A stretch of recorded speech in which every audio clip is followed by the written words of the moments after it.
Recorded by Julian Jameson. By Sir Arthur Conan Doyle. Adventure 6. The Man with the Twisted Lip.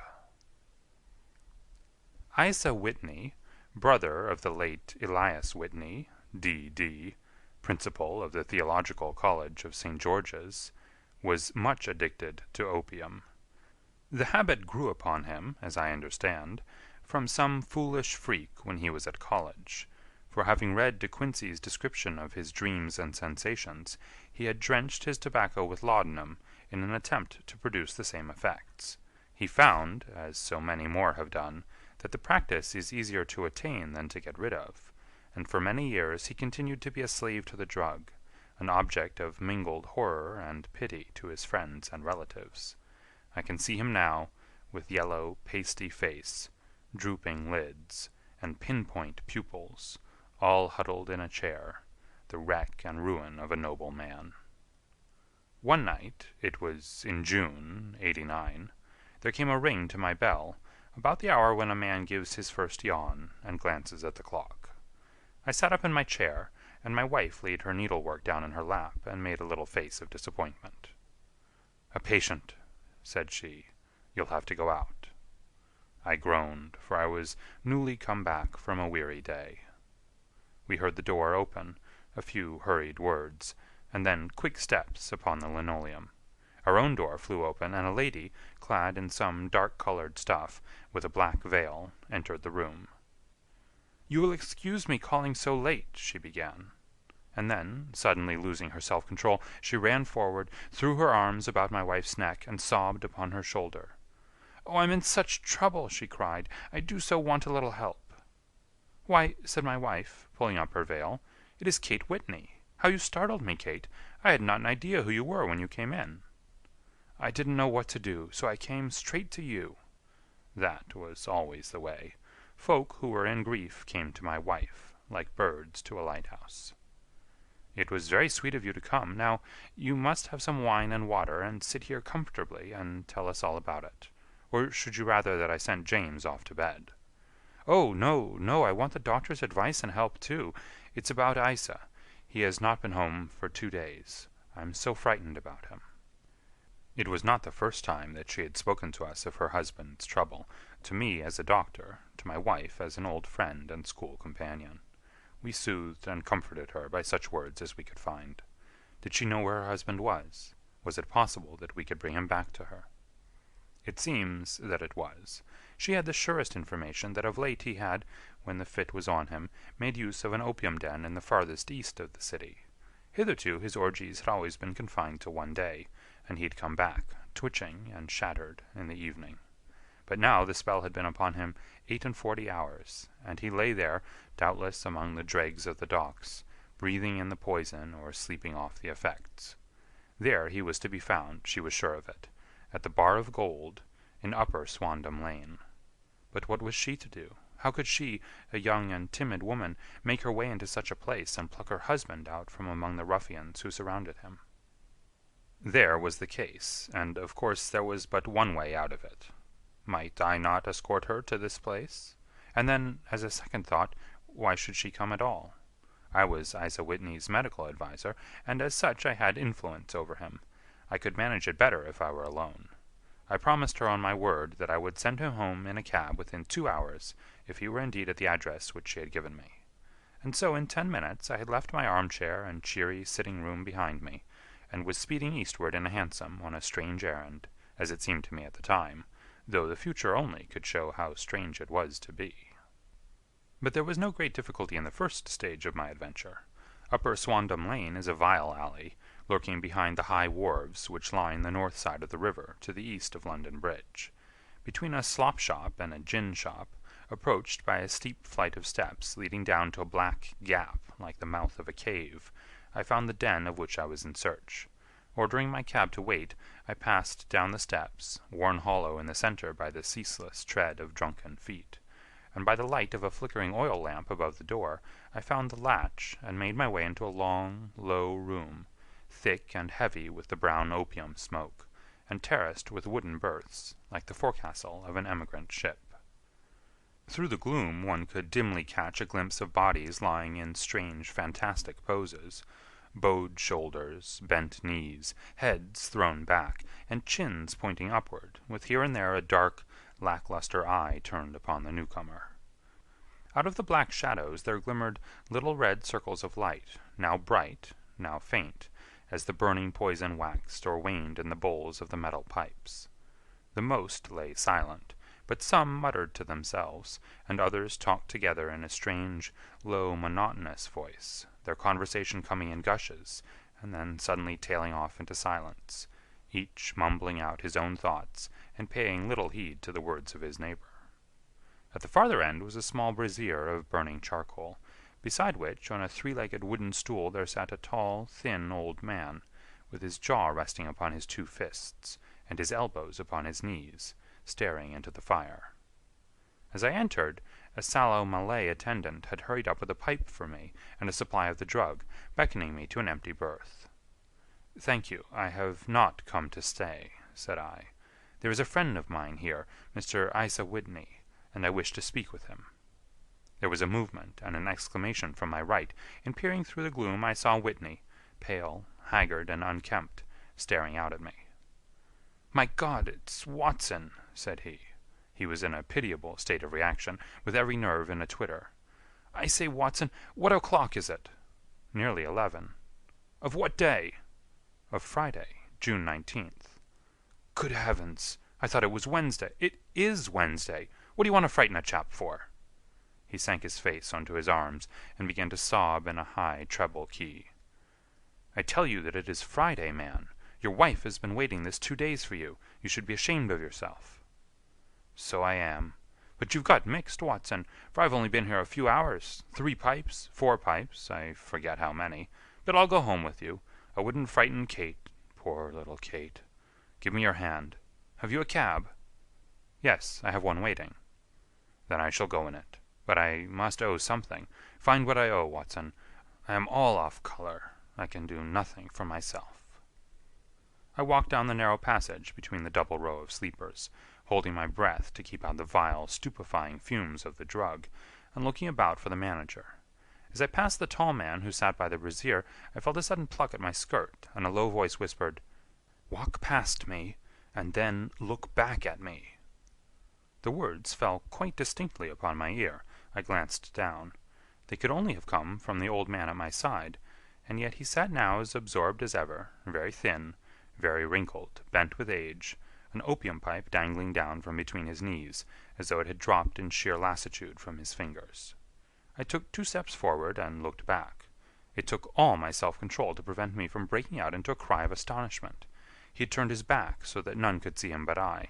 His form had filled out, his wrinkles were gone, the dull eyes had regained their fire, and there, sitting by the fire and grinning at my surprise, was none other than Sherlock Holmes. He made a slight motion to me to approach him, and instantly, as he turned his face half round to the company once more, subsided into a doddering, loose-lipped senility. "Holmes," I whispered, "what on earth are you doing in this den?" "As low as you can," he answered. "I have excellent ears. If you would have the great kindness to get rid of that sottish friend of yours, I should be exceedingly glad to have a little talk with you." "I have a cab outside." "Then pray send him home in it. You may safely trust him, for he appears to be too limp to get into any mischief. I should recommend you also to send a note by the cabman to your wife, to say that you have thrown in your lot with me. If you will wait outside, I shall be with you in 5 minutes." It was difficult to refuse any of Sherlock Holmes' requests, for they were always so exceedingly definite, and put forward with such a quiet air of mastery. I felt, however, that when Whitney was once confined in the cab, my mission was practically accomplished, and for the rest I could not wish anything better than to be associated with my friend in one of those singular adventures which were the normal condition of his existence. In a few minutes I had written my note, paid Whitney's bill, led him out to the cab, and seen him driven through the darkness. In a very short time a decrepit figure had emerged from the opium den, and I was walking down the street with Sherlock Holmes. For 2 streets he shuffled along with a bent back and an uncertain foot. Then, glancing quickly round, he straightened himself out and burst into a hearty fit of laughter. "I suppose, Watson," said he, that you imagine that I have added opium smoking to cocaine injections, and all the other little weaknesses on which you have favored me with your medical views. I was certainly surprised to find you there, but not more so than I to find you. I came to find a friend, and I to find an enemy. An enemy? Yes, one of my natural enemies, or shall I say, my natural prey. Briefly, Watson, I am in the midst of a very remarkable inquiry, and I have hoped to find a clue in the incoherent ramblings of these sots, as I have done before now. Had I been recognized in that den, my life would not have been worth an hour's purchase, for I have used it before now for my own purposes, and the rascally Lascar who runs it has sworn to have vengeance upon me.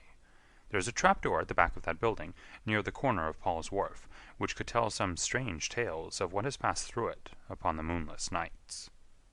What? You do not mean bodies? Ay, bodies, Watson. We should be rich men if we had £1,000 for every poor devil who had been done to death in that den. It is the vilest murder trap on the whole riverside, and I fear that Neville St. Clair has entered it, never to leave it more. But our trap should be here. He put his 2 forefingers between his teeth and whistled shrilly, a signal which was answered by a similar whistle from the distance, followed shortly by the rattle of wheels and the clink of horses' hoofs. "Now, Watson," said Holmes, as a tall dog-cart dashed up through the gloom, throwing out 2 golden tunnels of yellow light from its side lanterns, "you'll come with me, won't you?" "If I can be of use." "Oh, a trusty comrade is always of use, and a chronicler still more so. My room at the Cedars is a double-bedded one."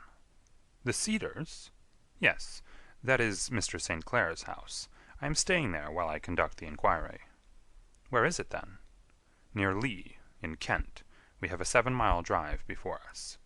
"But I am all in the dark." "Of course you are. You'll know all about it presently. Jump up here. All right, John, we shall not need you. Here's half-a-crown. Look out for me tomorrow about 11. Give her her head. So long, then." He flicked the horse with his whip, and we dashed away through the endless succession of somber and deserted streets, which widened gradually until we were flying across a broad balustraded bridge, with the murky river flowing sluggishly beneath us. Beyond lay another dull wilderness of bricks and mortar, its silence broken only by the heavy, regular footfall of the policeman, or the songs and shouts of some belated party of revellers. A dull wrack was drifting slowly across the sky, and a star or 2 twinkled dimly here and there through the rifts of the clouds. Holmes drove in silence, with his head sunk upon his breast, and the air of a man who is lost in thought, while I sat beside him, curious to learn what this new quest might be which seemed to tax his powers so sorely, and yet afraid to break in upon the current of his thoughts. We had driven several miles, and were beginning to get to the fringe of the belt of suburban villas, when he shook himself, shrugged his shoulders, and lit up his pipe with the air of a man who has satisfied himself that he is acting for the best. "You have a grand gift of silence, Watson," said he. "It makes you quite invaluable as a companion. Upon my word, it is a great thing for me to have someone to talk to, for my own thoughts are not over-pleasant. I was wondering what I should say to this dear little woman tonight when she meets me at the door." "You forget that I know nothing about it." "I shall just have time to tell you the facts of the case before we get to Lee. It seems absurdly simple, and yet somehow I can get nothing to go upon. There's plenty of thread, no doubt, but I can't get the end of it into my hand. Now, I'll state the case clearly and concisely to you, Watson, and maybe you can see a spark where all is dark to me." "Proceed, then." Some years ago, to be definite in May 1884, there came to Lee a gentleman, Neville St. Clair by name, who appeared to have plenty of money. He took a large villa, laid out the grounds very nicely, and lived generally in good style. By degrees he made friends in the neighborhood, and in 1887 he married the daughter of a local brewer, by whom he now has 2 children. He had no occupation, but was interested in several companies, and went into town as a rule in the morning, returning by the 5:14 from Cannon Street every night. Mr. St. Clair is now 37 years of age, is a man of temperate habits, a good husband, a very affectionate father, and a man who is popular with all who know him. I may add that his whole debts at the present moment, as far as we've been able to ascertain, amount to £88 10s, while he has £220 standing to his credit in the Capital and Counties Bank. There is no reason, therefore, to think that money troubles have been weighing upon his mind. Last Monday, Mr. Neville St. Clair went into town rather earlier than usual, remarking before he started that he had 2 important commissions to perform, and that he would bring his little boy home a box of bricks. Now, by the merest chance, his wife received a telegram upon this same Monday, very shortly after his departure, to the effect that a small parcel of considerable value, which she had been expecting, was waiting for her at the offices of the Aberdeen Shipping Company. Now, if you are well up in your London, you will know that the office of the company is in Fresno Street, which branches out of Upper Swandam Lane, where you found me tonight. Mrs. St. Clair had her lunch, started for the city, did some shopping, proceeded to the company's office, got her packet, and found herself at exactly 4:35 walking through Swandam Lane on her way back to the station. Have you followed me so far? It is very clear. If you remember, Monday was an exceedingly hot day, and Mrs. St. Clair walked slowly, glancing about in the hope of seeing a cab, as she did not like the neighborhood in which she found herself. While she was walking in this way down Swandam Lane, she suddenly heard an ejaculation or cry, and was struck cold to see her husband looking down at her, and, as it seemed to her, beckoning to her from a second-floor window. The window was open, and she distinctly saw his face, which she describes as being terribly agitated. He waved his hands frantically to her, and then vanished from the window so suddenly that it seemed to her that he had been plucked back by some irresistible force from behind. One singular point, which struck her quite feminine eye, was that although he wore some dark coat, such as he had started to town in, he had on neither collar nor necktie. Convinced that something was amiss with him, she rushed down the steps, for the house was none other than the opium den in which you found me tonight, and running through the front room she attempted to ascend the stairs which led to the first floor. At the foot of the stairs, however, she met this Lascar scoundrel of whom I have spoken, who thrust her back and, aided by a Dane, who acts as assistant there, pushed her out into the street. Filled with the most maddening doubts and fears, she rushed down the lane, and by rare good fortune met in Fresno Street a number of constables with an inspector, all on their way to their beat. The inspector and 2 men accompanied her back, and in spite of the continued resistance of the proprietor, they made their way up to the room in which Mr. St. Clair had last been seen. There was no sign of him there. In fact, in the whole of that floor there was no one to be seen, save a crippled wretch of hideous aspect, who, it seems, made his home there. Both he and the Lascar stoutly swore that no one else had been in the front room during the afternoon. So determined was their denial that the inspector was staggered, and had almost come to believe that Mrs. St. Clair had been deluded, when, with a cry, she sprang at a small deal-box which lay upon the table and tore the lid from it. Out there fell a cascade of children's bricks. It was the toy which he had promised to bring home. This discovery, and the evident confusion which the cripple showed, made the inspector realize that the matter was serious. The rooms were carefully examined, and results all pointed to an abominable crime. The front room was plainly furnished as a sitting room, and led into a small bedroom, which looked out upon the back of one of the wharves. Between the wharf and the bedroom window is a narrow strip, which is dry at low tide, but is covered at high tide with at least 4½ feet of water. The bedroom window was a broad one, and opened from below. On examination, traces of blood were to be seen upon the window-sill, and several scattered drops were visible upon the wooden floor of the bedroom. Thrust away behind a curtain, in the front room, were all the clothes of Mr. Neville St. Clair, with the exception of his coat. His boots, his socks, his hat, and his watch, all were there. There were no signs of violence upon any of these garments, and there were no other traces of Mr. Neville St. Clair. Out of the window he must apparently have gone, for no other exit could be discovered, and the ominous bloodstains upon the sill gave little promise that he could save himself by swimming, for the tide was at its very highest at the moment of the tragedy. And now as to the villains who seemed to be immediately implicated in the matter.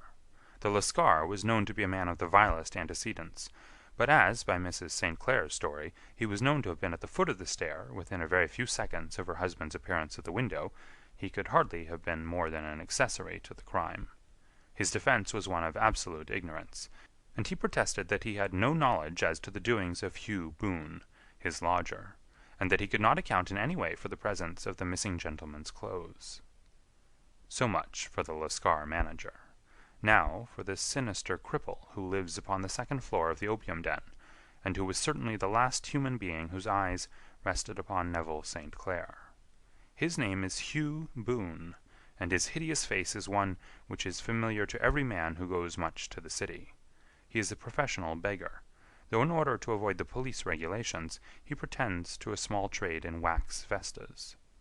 Some little distance down Threadneedle Street, upon the left-hand side, there is, as you may have remarked, a small angle in the wall.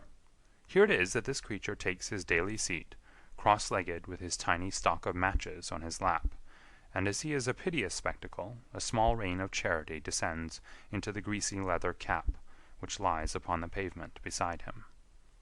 I have watched the fellow more than once before ever I thought of making his professional acquaintance, and I have been surprised at the harvest which he has reaped in a short time. His appearance, you see, is so remarkable that no one can pass him without observing him. A shock of orange hair, a pale face disfigured by a horrible scar, which by its contraction has turned up the outer edges of his upper lip, a bulldog chin, and a pair of very penetrating dark eyes, which present a singular contrast to the color of his hair, all mark him out from amid the common crowd of mendicants, and so too does his wit, for he is ever ready with a reply to any piece of chaff which may be thrown at him by the passers-by. This is the man whom we now learn to have been the lodger at the opium den, and to have been the last man to see the gentleman of whom we are in quest. But a cripple, said I, what could he have done single-handed against a man in the prime of life? He is a cripple in the sense that he walks with a limp, but in other respects he appears to be a powerful and well-nurtured man. Surely your medical experience would tell you, Watson, that weakness in one limb is often compensated for by exceptional strength in the others. Pray, continue your narrative. Mrs. St. Clair had fainted at the sight of the blood upon the window, and she was escorted home in a cab by the police, as her presence could be of no help to them in their investigations. Inspector Barton, who had charge of the case, made a very careful examination of the premises, but without finding anything which threw any light upon the matter. One mistake had been made in not arresting Boone instantly, as he was allowed some few minutes during which he might have communicated with his friend the Lascar. But this fault was soon remedied, and he was seized and searched, without anything being found which could incriminate him. There were, it is true, some blood-stains upon his right shirt-sleeve, but he pointed to his ring finger, which had been cut near the nail, and explained that the bleeding came from there, adding that he had been to the window not long before, and that the stains which had been observed there came doubtless from the same source. He denied strenuously having ever seen Mr. Neville St. Clair, and swore that the presence of the clothes in his room was as much a mystery to him as to the police. As to Mrs. St. Clair's assertion that she had actually seen her husband at the window, he declared that she must have been either mad or dreaming. He was removed, loudly protesting, to the police station, while the inspector remained upon the premises in the hope that the ebbing tide might afford some fresh clue. And it did, though they hardly found upon the mud-bank what they had feared to find. It was Neville St. Clair's coat, and not Neville St. Clair, which lay uncovered as the tide receded. And what do you think they found in the pockets? I cannot imagine. No, I don't think you would guess. Every pocket stuffed with pennies and halfpennies, 421 pennies and 270 halfpennies. It was no wonder that it had not been swept away by the tide. But a human body is a different matter. There was a fierce eddy between the wharf and the house. It seemed likely enough that the weighted coat had remained when the stripped body had been sucked away into the river. But I understand that all the other clothes were found in the room. Would the body be dressed in a coat alone? No, sir, but the facts might be met speciously enough. Suppose that this man Boone had thrust Neville St. Clair through the window. There's no human eye which could have seen the deed. What would he do then? It would of course instantly strike him that he must get rid of the telltale garments. He would seize the coat then, and be in the act of throwing it out, when it would occur to him that it would swim and not sink. He has little time, for he has heard the scuffle downstairs when the wife tried to force her way up, and perhaps he's already heard from his Lascar confederate that the police are hurrying up the street. There's not an instant to be lost. He rushes to some secret hoard where he has accumulated the fruits of his beggary, and he stuffs all the coins upon which he can lay his hands into the pockets to make sure of the coat's sinking. He throws it out, and would have done the same thing with the other garments, had not he heard the rush of steps below, and only just had time to close the window when the police appeared. It certainly sounds feasible. Well, we will take it as a working hypothesis, for want of a better. Boone, as I have told you, was arrested and taken to the station, but it could not be shown that there had ever before been anything against him. He had for years been known as a professional beggar, but his life appeared to have been a very quiet and innocent one. There the matter stands at present, and the questions which have to be solved, what Neville St. Clair was doing in the opium den, what happened to him when there, where is he now, and what Hugh Boone had to do with his disappearance, are all as far from a solution as ever. I confess that I cannot recall any case within my experience which looked at the first glance so simple, and yet which presented such difficulties. While Sherlock Holmes had been detailing this singular series of events, we had been whirling through the outskirts of the great town until the last straggling houses had been left behind, and we rattled along with a country hedge upon either side of us. Just as he finished, however, we drove through 2 scattered villages, where a few lights still glimmered in the windows. "We are on the outskirts of Lee," said my companion. "We have touched on 3 English counties in our short drive, starting in Middlesex, passing over an angle of Surrey, and ending in Kent. See that light among the trees? That is the Cedars, and beside that lamp sits a woman whose anxious ears have already, I have little doubt, caught the clink of our horses' feet." "But why are you not conducting the case from Baker Street?" I asked. "Because there are many inquiries which must be made out here. Mrs. St. Clair has most kindly put 2 rooms at my disposal, and you may rest assured that she will have nothing but a welcome from my friend and colleague. I hate to meet her, Watson, when I have no news of her husband. Here we are. Whoa there! Whoa!" We had pulled up in front of a large villa, which stood within its own grounds. A stable boy had run out to the horse's head, and springing down, I followed Holmes up the small, winding gravel drive which led to the house. As we approached, the door flew open, and a little blonde woman stood in the opening, clad in some sort of light mousseline de soie, with a touch of fluffy pink chiffon at her neck and wrists. She stood with her figure outlined against the flood of light, one hand upon the door, one half raised in her eagerness, her body slightly bent, her head and face protruded, with eager eyes and parted lips, a standing question. "Well?" she cried. "Well?" And then, seeing that there were 2 of us, she gave a cry of hope, which sank into a groan as she saw that my companion shook his head and shrugged his shoulders. "No good news?" "None." "No bad?" "No." "Thank God for that. But come in, you must be weary, for you have had a long day. This is my friend, Dr. Watson.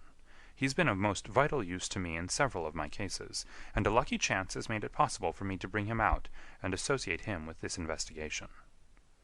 "I am delighted to see you," said she, pressing my hand warmly.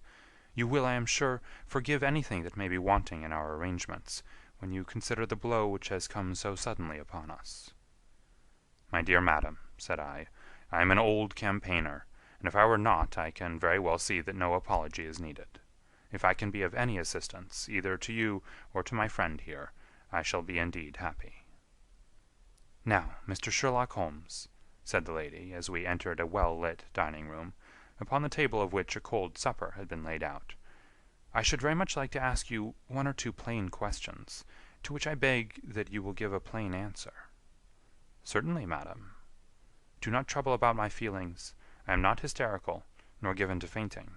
I simply wish to hear your real opinion." "Upon what point?"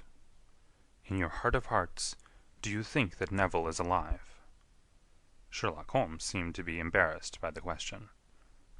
"Frankly, now," she repeated, standing upon the rug and looking keenly down at him as he leaned back in a basket chair. "Frankly, then, madam, I do not." "You think that he is dead?" "I do." Murdered?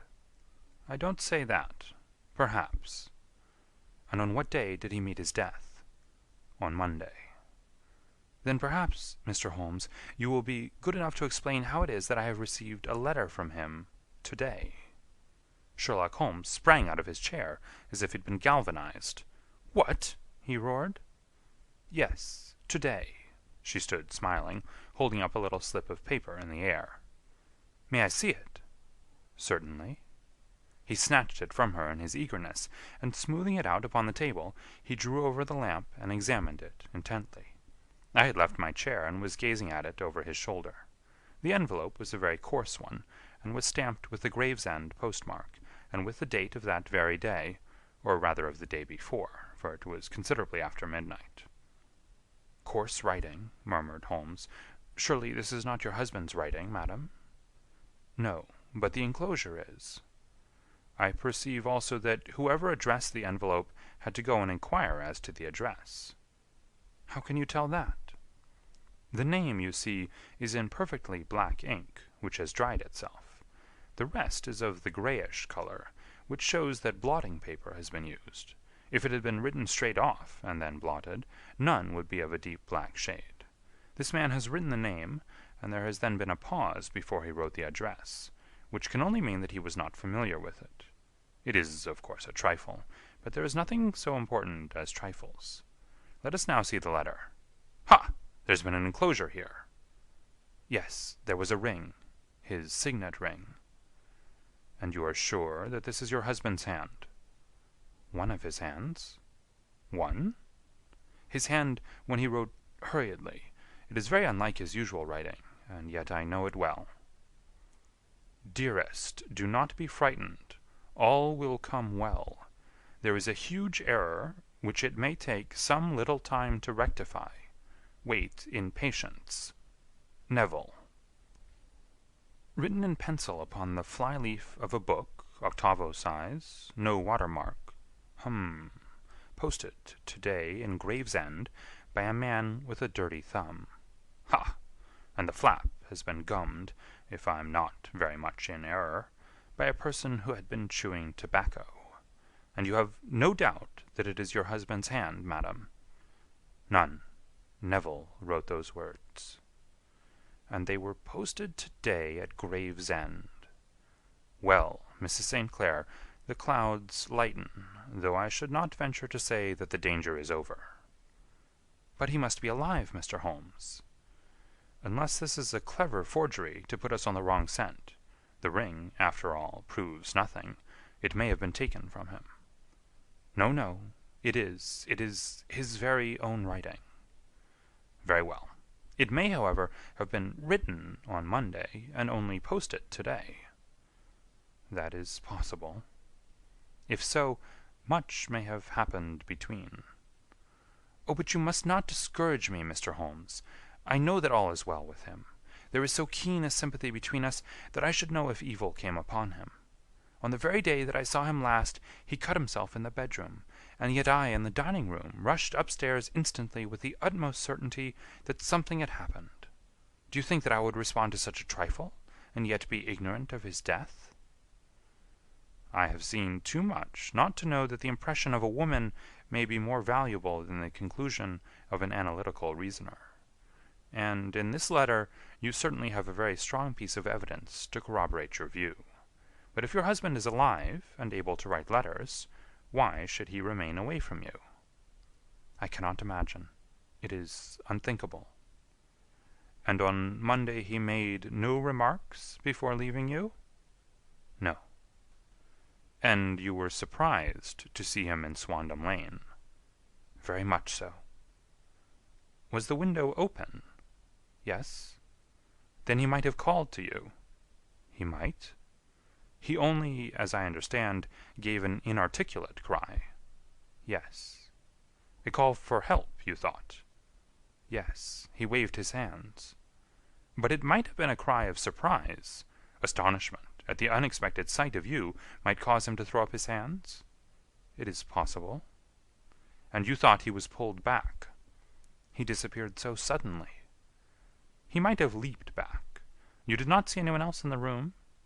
No, but this horrible man confessed to having been there, and the Lascar was at the foot of the stairs. Quite so. Your husband, as far as you could see, had his ordinary clothes on? But without his collar or tie. I distinctly saw his bare throat. Had he ever spoken of Swandam Lane? Never. Had he ever showed any signs of having taken opium? Never. Thank you, Mrs. St. Clair. Those are the principal points about which I wished to be absolutely clear. We shall now have a little supper, and then retire, for we may have a very busy day tomorrow. A large and comfortable double-bedded room had been placed at our disposal, and I was quickly between the sheets, for I was weary after my night of adventure. Sherlock Holmes was a man, however, who, when he had an unsolved problem upon his mind, would go for days, and even for a week, without rest, turning it over, rearranging his facts, looking at it from every point of view, until he had either fathomed it, or convinced himself that his data were insufficient. It was soon evident to me that he was now preparing for an all-night sitting. He took off his coat and waistcoat, put on a large blue dressing-gown, and then wandered about the room collecting pillows from his bed, and cushions from the sofa and armchairs. With these he constructed a sort of Eastern divan, upon which he perched himself, cross-legged, with an ounce of shag tobacco and a box of matches laid out in front of him. In the dim light of the lamp I saw him sitting there, an old briar pipe between his lips, his eyes fixed vacantly upon the corner of the ceiling, the blue smoke curling up from him, silent, motionless, with the light shining upon his strong-set, aquiline features. So he sat as I dropped off to sleep, and so he sat when a sudden ejaculation caused me to wake up, and I found the summer sun shining into the apartment. The pipe was still between his lips, the smoke still curled upward, and the room was full of a dense tobacco haze, but nothing remained of the heap of shag which I had seen upon the previous night. "Awake, Watson?" he asked. "Yes." "Game for a morning drive?" "Certainly." "Then dress. No one is stirring yet, but I know where the stable-boy sleeps, and we shall soon have the trap out." He chuckled to himself as he spoke, his eyes twinkled, and he seemed a different man to the sombre thinker of the previous night. As I dressed I glanced at my watch. It was no wonder that no one was stirring. It was 25 minutes past 4. I'd hardly finished when Holmes returned with the news that the boy was putting in the horse. "I want to test a little theory of mine," said he, pulling on his boots. "I think, Watson, that you are now standing in the presence of one of the most absolute fools in Europe. I deserve to be kicked from here to Charing Cross, but I think I have the key of the affair now." "And where is it?" I asked, smiling. "In the bathroom," he answered. "Oh, yes, I'm not joking," he continued, seeing my look of incredulity. "I have just been there, and I have taken it out, and I have got it in this Gladstone bag. Come on, my boy, and we shall see whether it will not fit the lock." We made our way downstairs as quietly as possible, and out into the bright morning sunshine. In the road stood our horse and trap, with the half-clad stable-boy waiting at the head. We both sprang in, and away we dashed down the London road. A few country carts were stirring, bearing in vegetables to the metropolis, but the lines of villas on either side were as silent and lifeless as some city in a dream. "It has been in some points a singular case," said Holmes, flicking the horse on into a gallop. "I confess that I have been as blind as a mole, but it is better to learn wisdom late than never to learn it at all." In town, the earliest risers were just beginning to look sleepily from their windows as we drove through the streets of the Surrey side. Passing down the Waterloo Bridge Road, we crossed over the river, and dashing up Wellington Street wheeled sharply to the right, and found ourselves in Bow Street. Sherlock Holmes was well known to the force, and the two constables at the door saluted him. One of them held the horse's head, while the other led us in. "Who's on duty?" asked Holmes. "Inspector Bradstreet, sir." "Ah, Bradstreet, how are you?" A tall, stout official had come down the stone-flagged passage, in a peaked cap and frogged jacket. "I wish to have a quiet word with you, Bradstreet." "Certainly, Mr. Holmes. Step into my room here." It was a small, office-like room, with a huge ledger upon the table and a telephone projecting from the wall. The inspector sat down at his desk. "What can I do for you, Mr. Holmes?" "I called about that beggarman, Boone, the one who was charged with being concerned in the disappearance of Mr. Neville St. Clair, of Lee." "Yes, he was brought up and remanded for further inquiries." "So I heard. You have him here?" "In the cells." "Is he quiet?" "Oh, he gives no trouble. But he's a dirty scoundrel." "Dirty?" "Yes, it's all we can do to make him wash his hands, and his face is as black as a tinker's. Well, when once his case has been settled, he will have a regular prison bath, and I think if you saw him you would agree with me that he needed it." "I should like to see him very much." "Would you? That's easily done. Come this way. You can leave your bag." "No, I think that I'll take it." "Very good. Come this way, if you please." He led us down a passage, opened a barred door, passed down a winding stair, and brought us to a whitewashed corridor with a line of doors on each side. "The third on the right is his," said the inspector. "Here it is." He quietly shot back a panel in the upper part of the door and glanced through. "He's asleep," said he. "You can see him very well." We both put our eyes to the grating. The prisoner lay with his face towards us, in a very deep sleep, breathing slowly and heavily. He was a middle-sized man, coarsely clad as became his calling, with a colored shirt protruding through the rent in his tattered coat. He was, as the inspector had said, extremely dirty, but the grime which covered his face could not conceal its repulsive ugliness. A broad weal from an old scar ran right across it from eye to chin, and by its contraction had turned up one side of the upper lip, so that 3 teeth were exposed in a perpetual snarl. A shock of very bright red hair grew low over his eyes and forehead. "He's a beauty, isn't he?" said the inspector. "He certainly needs a wash," remarked Holmes. "I had an idea that he might, and I took the liberty of bringing the tools with me." He opened the Gladstone bag as he spoke, and took out, to my astonishment, a very large bath sponge. You're a funny one," chuckled the inspector. "Now, if you will have the great goodness to open that door very quietly, we will soon make him cut a much more respectable figure." "Well, I don't know why not," said the inspector. "He doesn't look a credit to the Bow Street cells, does he?" He slipped his key into the lock, and we all very quietly entered the cell. The sleeper half turned, and then settled down once more into a deep slumber. Holmes stooped to the water jug, moistened his sponge, and then rubbed it twice vigorously across and down the prisoner's face. "Let me introduce you," he shouted, "to Mr. Neville St. Clair, of Lee, in the county of Kent." Never in my life have I seen such a sight. The man's face peeled off under the sponge like the bark from a tree. Gone was the coarse brown tint. Gone, too, was the horrid scar which had seamed it across, and the twisted lip which had given the repulsive sneer to the face. A twitch brought away the tangled red hair, and there, sitting up in his bed, was a pale, sad-faced, refined-looking man, black-haired and smooth-skinned, rubbing his eyes and staring about him with sleepy bewilderment.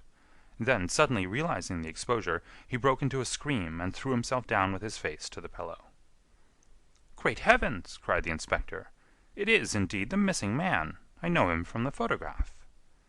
The prisoner turned with the reckless air of a man who abandons himself to his destiny. "Be it so," said he. "And pray, what am I charged with?" "With making away with Mr. Neville St—" "Oh, come, you can't be charged with that unless they make a case of attempted suicide of it," said the inspector with a grin. "Well, I've been 27 years in the force, but this really takes the cake." "If I am Mr. Neville St. Clair, then it is obvious that no crime has been committed, and that therefore I am illegally detained." "No crime, but a very great error has been committed," said Holmes. "You would have done better to have trusted your wife." "It was not the wife, it was the children," groaned the prisoner. "God help me, I would not have them ashamed of their father. My God, what an exposure! What can I do?" Sherlock Holmes sat down beside him on the couch, and patted him kindly on the shoulder. "If you leave it to a court of law to clear the matter up," said he, "of course you can hardly avoid publicity." On the other hand, if you convince the police authorities that there is no possible case against you, I do not know that there is any reason that the details should find their way into the papers. Inspector Bradstreet would, I am sure, make notes upon anything which you might tell us, and submit it to the proper authorities.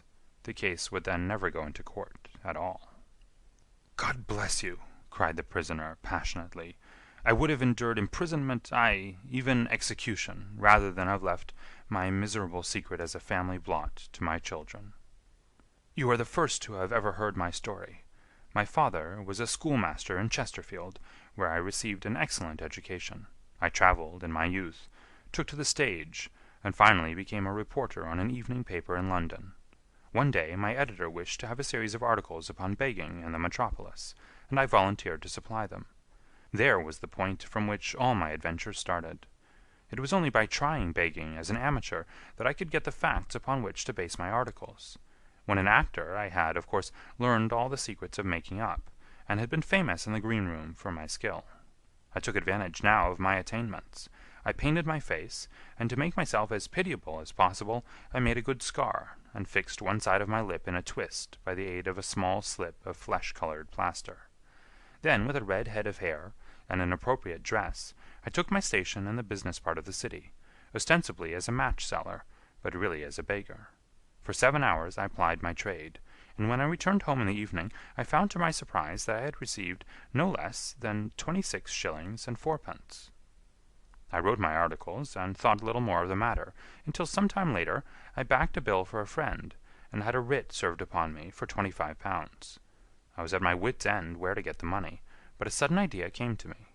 I begged a fortnight's grace from the creditor, asked for a holiday from my employers, and spent the time in begging in the city under my disguise. In 10 days I had the money, and had paid the debt. Well, you can imagine how hard it was to settle down to arduous work at £2 a week, when I knew that I could earn as much in a day by smearing my face with a little paint, laying my cap on the ground, and sitting still. It was a long fight between my pride and the money, but the dollars won at last, and I threw up reporting and sat day after day in the corner which I had first chosen, inspiring pity by my ghastly face, and filling my pockets with coppers. Only one man knew my secret.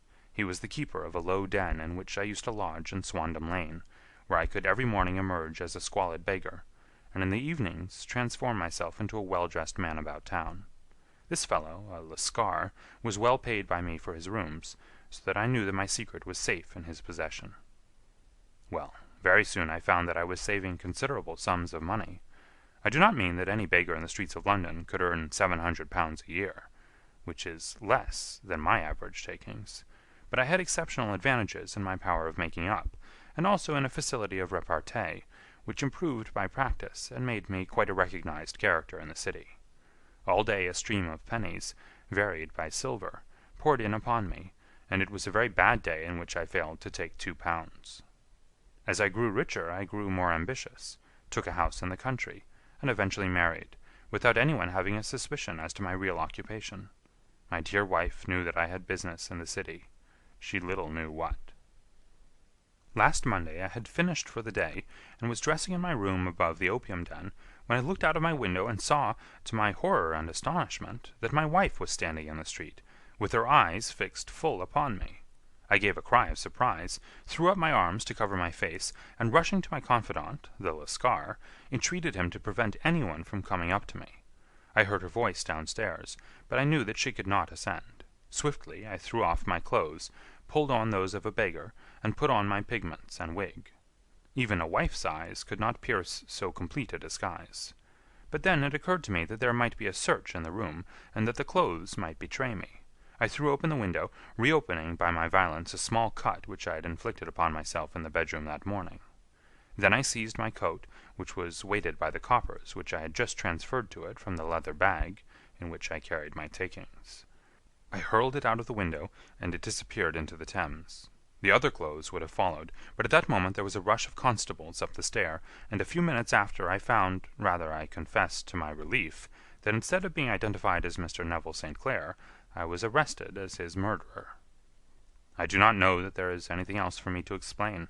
I was determined to preserve my disguise as long as possible, and hence my preference for a dirty face. Knowing that my wife would be terribly anxious, I slipped off my ring and confided it to the Lascar at a moment when no constable was watching me, together with a hurried scrawl telling her that she had no cause to fear. "That note only reached her yesterday," said Holmes. "Good God! What a week she must have spent!" "The police have watched this Lascar," said Inspector Bradstreet, "and I can quite understand that he might find it difficult to post a letter unobserved. Probably he handed it to some sailor customer of his, who forgot all about it for some days." "That was it," said Holmes, nodding approvingly. "I have no doubt of it. But have you never been prosecuted for begging?" "Many times. But what was a fine to me?" "It must stop here, however," said Bradstreet. "If the police are to hush this thing up, there must be no more of Hugh Boone." "I have sworn it by the most solemn oaths which a man can take."